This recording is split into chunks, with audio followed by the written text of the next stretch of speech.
We're going to talk all about composting, which is so important these days. So owner of the Blue Earth Compost, Inc. is Alex Williams, and marketing guy is Sam King. Absolutely. Thank you very much for being on. Thanks, Sam. Blue Earth Compost. What is it and how did you fall into it? Because you didn't found it, Susanna Castle did. Absolutely. Then you bought it from her? What happened? Yeah, so I got interested in composting during college, just doing Where'd a you go to couple college? at Fordham University Oh, okay. in the Bronx. Did a couple internships there that were associated with like community scale composting. And then when I came back to Connecticut, I researched similar opportunities. Thanks for coming back to Connecticut. Absolutely. I love that. Absolutely. And so yeah, when I came back, researched similar opportunities, found Susanna's business through a Hartford Courant article, if I remember correctly. Volunteered for a little while, and then was able to buy the business when she relocated to the West Coast. What was your major?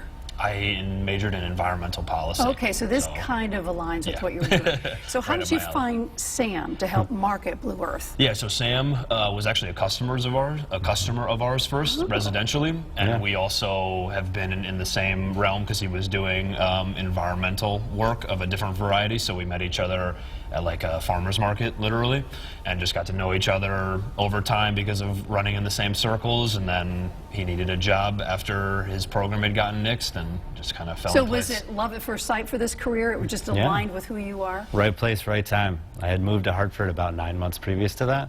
And like you said, I had been working in an environmental group. They're called 3 Degrees. They had a program in Connecticut called Northeast Clean Power. That got nixed about 9 months in, and we got to know each other. We saw each other actually at a bar. And Well, I asked him if he needed help. How cool is I that? could tell, I loved the idea of what he was doing, and I thought it had so much potential.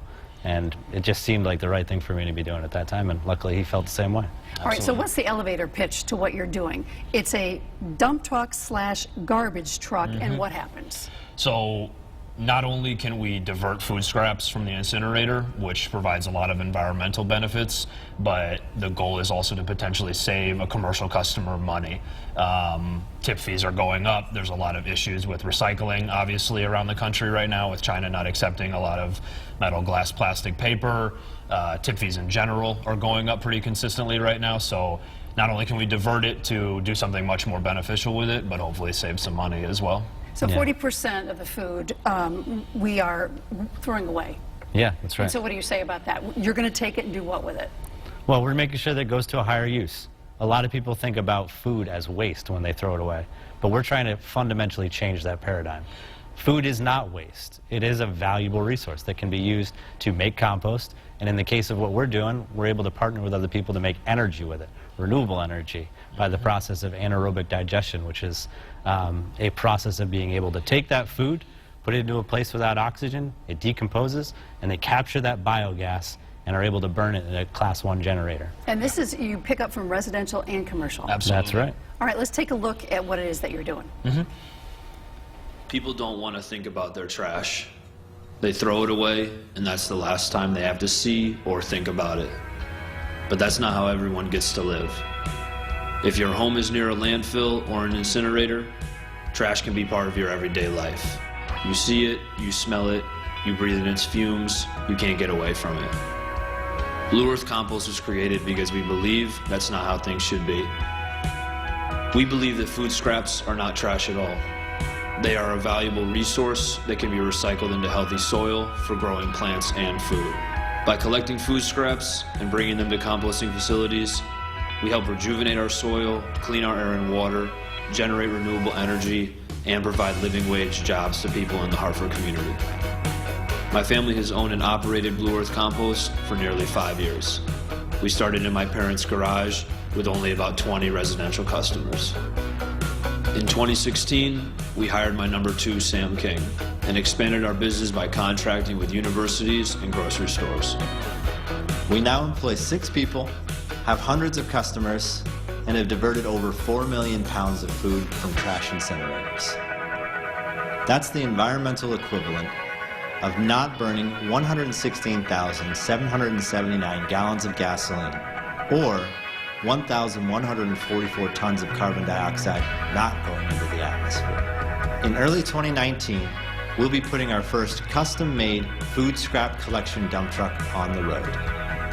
This truck will only be the second of its kind in Connecticut.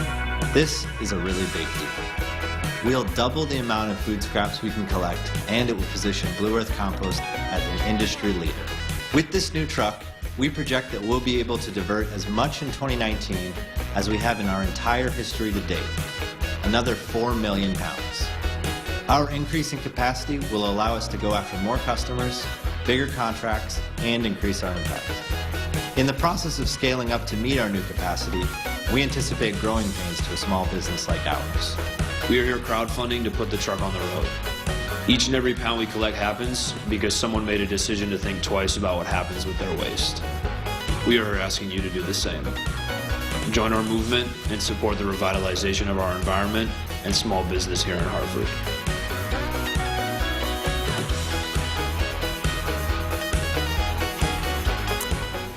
Terrific.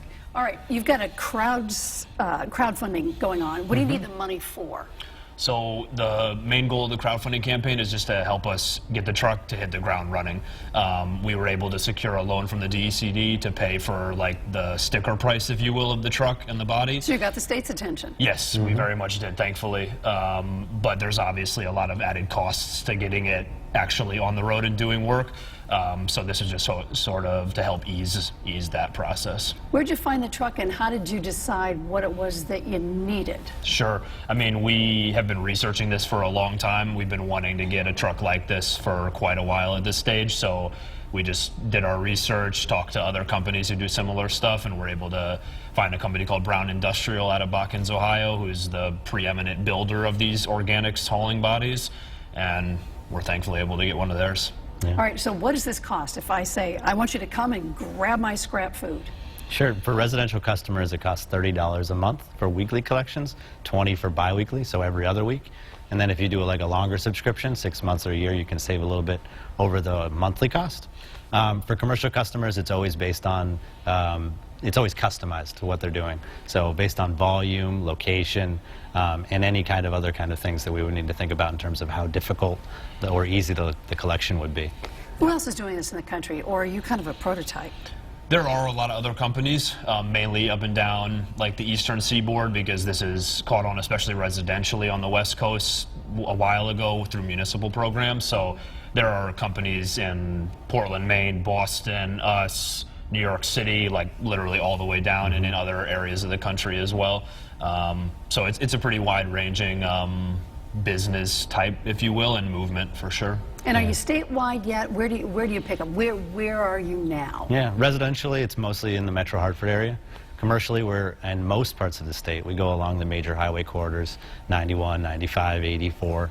We're trying to make our way down into the Fairfield County area soon, and we're also thinking about expanding statewide, but it's always at interstate up into Massachusetts and stuff like that. But it's always important to think about density when you're a company like this. You want to make sure that you have a lot of customers in one area in order to make the prices overall good for everybody and scalable. How many trucks do you envision having on the road? Sure. I mean, this truck, the goal of it is to fill it as quickly as possible. It drastically increases our capacity as well as flexibility. So, again, our hope is to utilize that to grow the service as quickly as possible and get more. Our overarching goal is to become the largest diverter of food scraps in the state. How about the country? Yeah, sure.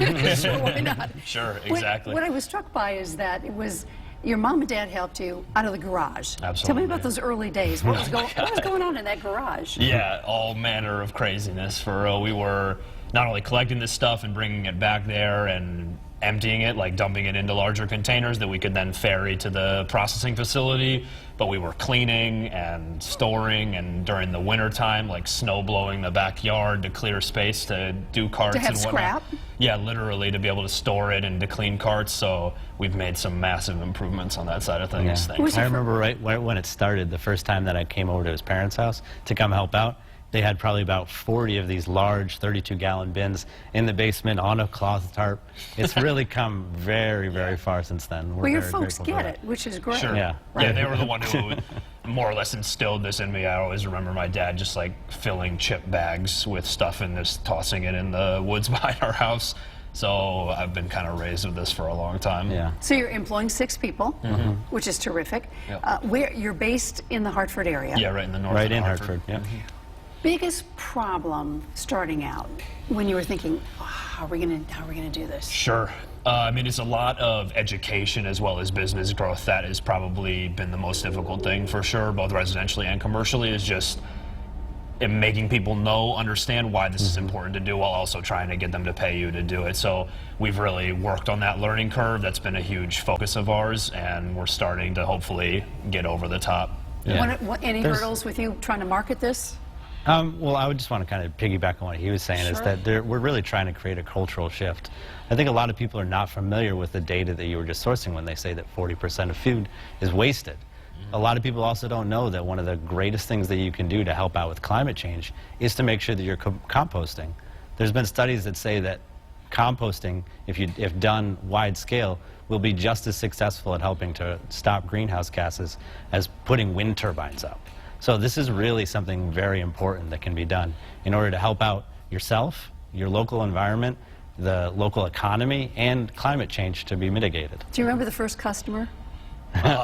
Yeah, I mean, when I bought it, there were only 22 in the company, so I certainly remember some of those knows people them all by name. that started out. We still know most of our And did they customers by get name. it right away, or did you Yeah. have to No, talk them into it? the initial people have always been the most gung-ho about it and the most well-educated about the topic, for sure. So. And if you, in order to talk somebody into doing this, to having the green pail outside their front door is what we saw. What's the elevator pitch? Yeah, I mean, for our residential customers, the one thing that we hear constantly is that when they start using our service, they barely produce any trash. So not only do they recycle their metal, glass, plastic, paper well, but they do this. They put a trash bag out once a week, if most, something like this. And this just is a visual and just like a mental reminder of more or less doing the right thing, doing something that we got away from over the last couple of decades, but should really be like the normal way of things from a trash hauling and a waste perspective. Yeah. And they get the compost back too. 3 times per year we bring back soil to them. Wow. So they get the full circle feel of it. Absolutely. What goes in there? Any food scraps at Oh, all? yeah. Is there anything that doesn't go in there? No, Well, we can. Yeah, we can. You don't accept want to put anything. plastic in it. Right. If it grows, it goes is the saying. Yeah. So If it grows, it goes. if it grows, it goes, exactly. So we obviously want like contaminants that are either trash or recycling not to be in there. But if it's food, from bones and meat to coffee grounds and fruit peels, it all is good to go. And you just stick it by your front door and you guys pick it up. Yeah, front door, curb, side yard, wherever you tell us to grab it from, we'll come and grab it from you. Well, my hat's off to you, Alex and Sam. And it's a Blue Earth Compost, Inc. Give them a ring. Thanks again, guys. Thank you Thanks, so much, Sam. Ann. Absolutely.